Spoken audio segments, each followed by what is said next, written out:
Hey everyone, have you ever thought about purchasing a foreclosure property? Maybe you're a first-time buyer looking for a cheaper way to own your first home. Or possibly you're an aspiring investor that wants to get involved in flipping, and you need to purchase properties at a heavy discount. Either way, what I'm going to show you today will walk you through the process of building your first foreclosure list for free. By the end of this video, you'll know what websites and phrases you need to search to find all the property detail for upcoming foreclosures. My name is Ariel Herrera, your fellow data scientist with the Analytics Ariel channel, where we bridge the gap between real estate and technology. To get the latest insights, please subscribe to our channel and like this video so I know what type of content you want to see. All right, let's get started.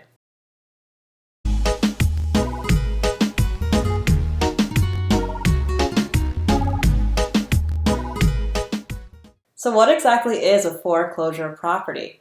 Well, a foreclosure is a home that's seized and put up for sale by the bank that gave the original owner a loan. So for example, if I'm a homeowner and I got my loan from Wells Fargo, but I haven't been making payments for several months on the mortgage, Wells Fargo has the right to take possession of the home and then sell it at auction in order to recoup their funds. So what are some of the benefits of foreclosure properties? Well, for one, they're at greater discounts. The reason being is that banks are trying to sell foreclosed homes as fast as possible to get them off their books. So in that sense, they're actually putting them on the real estate market for sale below market value. And another reason why foreclosed homes are cheaper investment properties is that they usually are in distress situations, meaning that they haven't been taken care of at the highest level. Another reason why they're enticing is that there's a greater return on investment.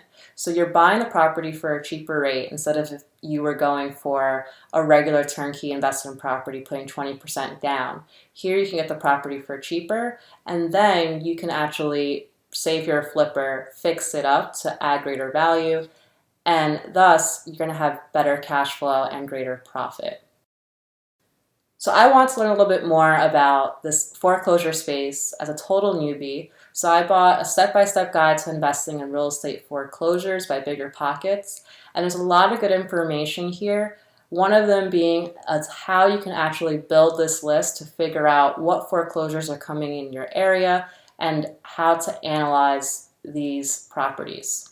So what makes us interested in this whole space to begin with? Why more of attention now may be needed?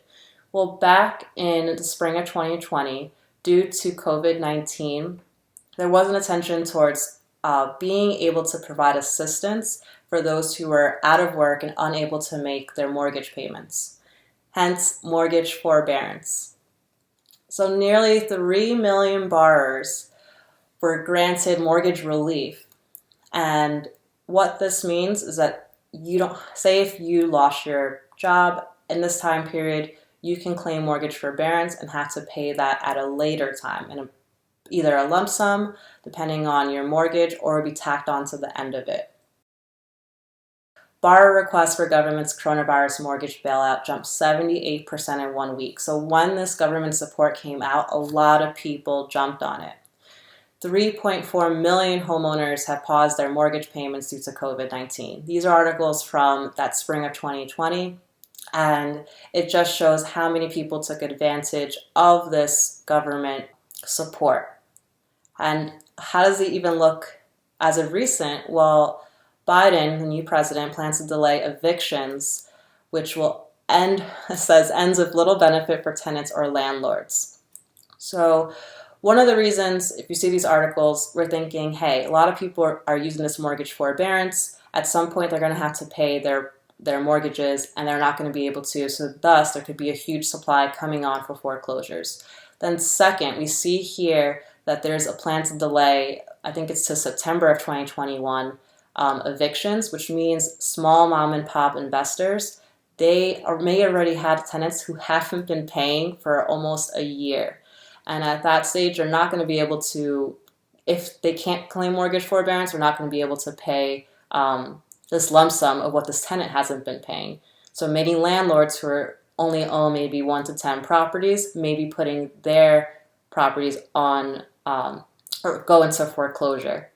So there's a lot of opportunity that could possibly come based on the policies that have been made due to COVID-19.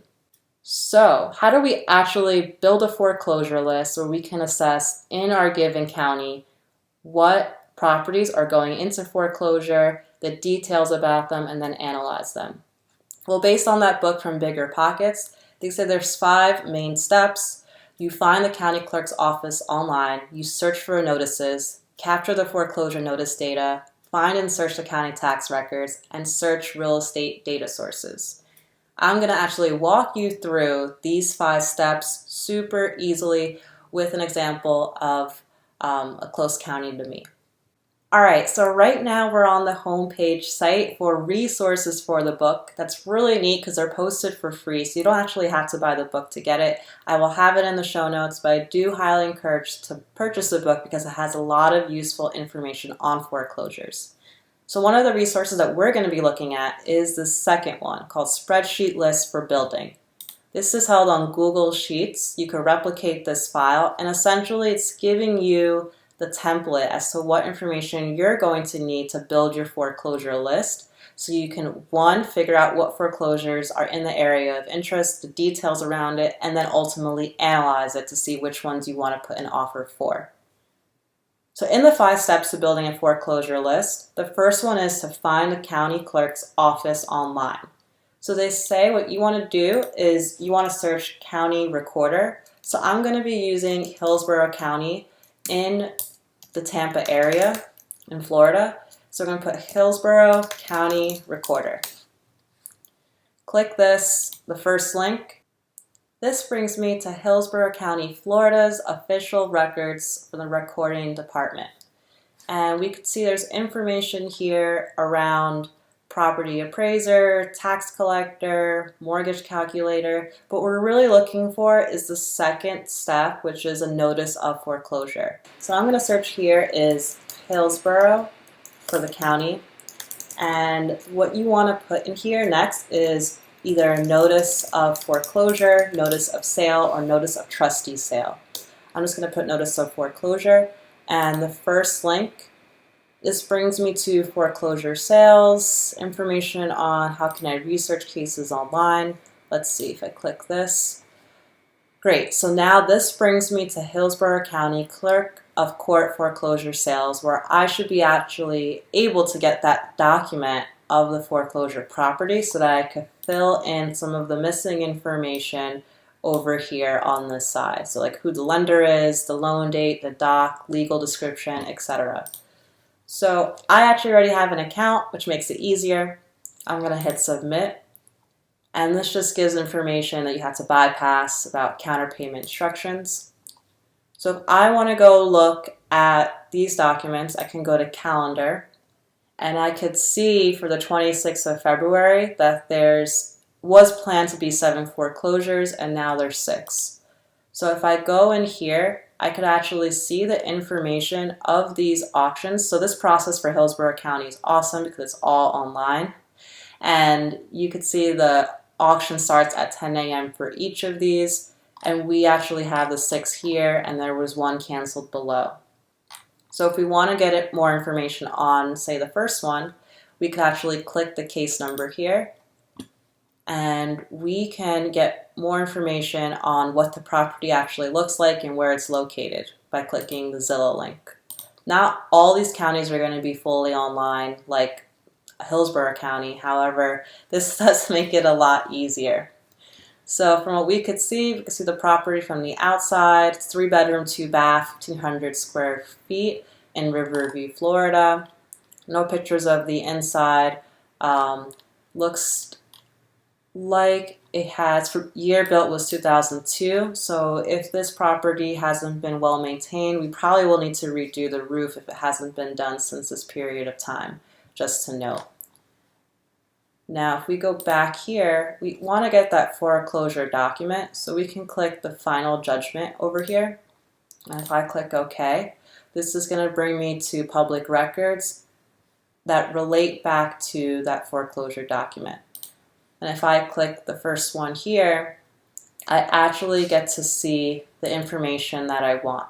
And if we look, looks like Mary Tesfaye. This is the person who owns a property who is being foreclosed on. We can go down, get more information about charges.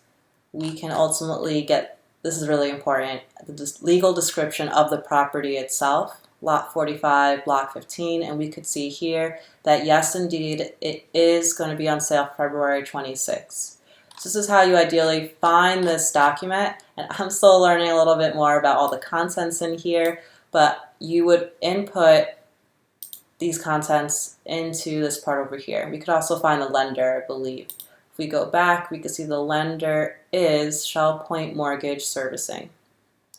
So now, say if we have this part filled out, the next thing that we want is to see if this property is backdated in taxes, because we'll have to pay that as well for purchasing it.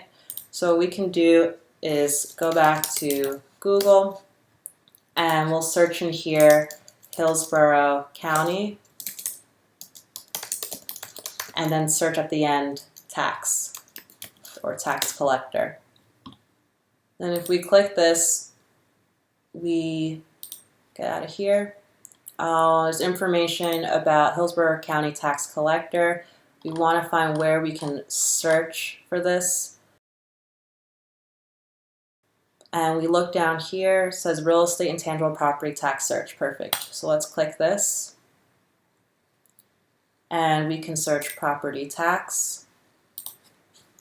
And I'm going to search Mary Tesfaye. That was the person whose property we were just looking at.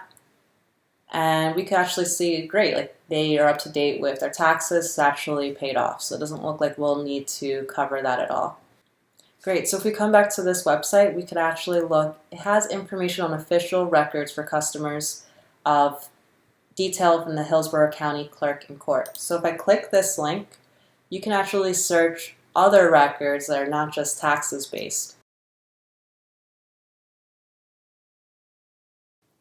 Great, so now we could see all official records available from the public search when we search Mary Tesfaye between the recording date of 1964 and 2021.